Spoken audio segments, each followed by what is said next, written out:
Bro, I've been told these folks to stop, like, walking around with their butt cracks hanging out and shit, bro. Like, I know, bro. That shit's mad annoying. What you say? Nah, bro, like, no, these folk know they're gay, bro. Like, it's actually mad annoying.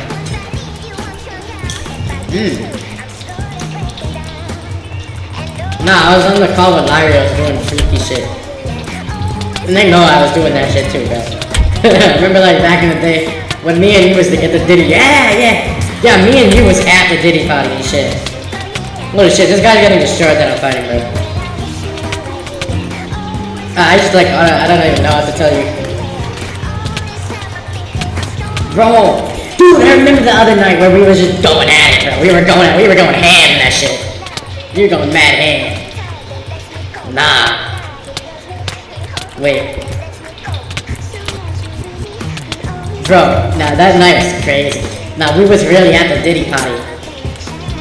You know we was at the Diddy party, like, mad Diddy.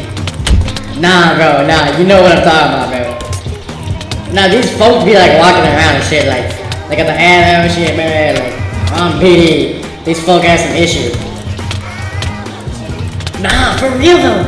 Nah, when they have it out, like, when it's hanging out, like, they're like, nah, ain't me, but, like, yeah, it's you with the ad, man. There's something wrong with you folk. Damn, bro.